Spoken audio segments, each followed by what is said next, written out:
തൃശൂർ കോർപ്പറേഷന്റെ ഉടമസ്ഥതയിലുള്ള കെട്ടിടത്തിലെ ടാങ്കിൽ ചത്തക്കിളി. കെട്ടിടത്തിൽ പ്രവർത്തിക്കുന്ന ബാങ്കിലെ പൈപ്പ് തുറന്നപ്പോൾ വെള്ളത്തിനൊപ്പം വന്നത് അഴുകിയ മാംസഭാഗങ്ങൾ. ടാങ്ക് ശുചിയാക്കിയിട്ട് വർഷങ്ങളായെന്ന് വ്യാപാരികൾ. തൃശൂർ കോർപ്പറേഷന്റെ ഉടമസ്ഥതയിലുള്ള കോർപ്പറേഷന്റെ മൂക്കിൻതുമ്പത്ത് സ്ഥിതി ചെയ്യുന്ന കെട്ടിടം കേരള ബാങ്കും സർക്കാർ ഓഫീസുകളും സ്വകാര്യ വ്യക്തികളുടെ മറ്റ് വ്യാപാര സ്ഥാപനങ്ങളും പ്രവർത്തിക്കുന്ന 4 നില കെട്ടിട സമുച്ചയം. വ്യാപാര സ്ഥാപനങ്ങളിലെ ആവശ്യക്കാർക്ക് ഉപയോഗിക്കാനുള്ള കുടിവെള്ളം സംഭരിക്കാൻ കെട്ടിടത്തിന് മുകളിൽ വലിയ ടാങ്കും സജ്ജീകരിച്ചിട്ടുണ്ട്. വെള്ളത്തിനായി കേരള ബാങ്കിലെ ടാപ്പ് തുറന്നപ്പോൾ എത്തിയത് അഴുകിയ മാംസത്തിന്റെ ഭാഗങ്ങൾ.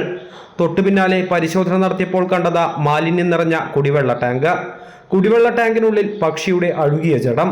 കോർപ്പറേഷൻ ടാങ്കുകൾ വൃത്തിയാക്കാറില്ലെന്നും പരാതികൾ പറഞ്ഞ് മടുത്തുവെന്നും വ്യാപാരികൾ. 46 വർഷമായിട്ട് ഞങ്ങളുടെ സ്ഥാപനം ഇവിടെ ഉണ്ട്.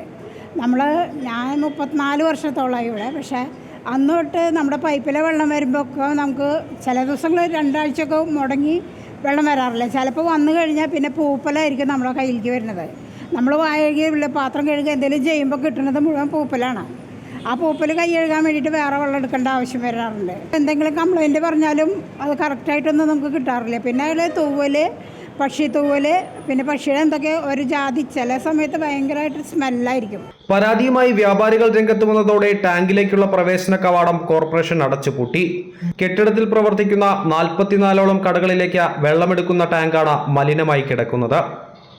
അമൃത ന്യൂസ്, തൃശൂർ.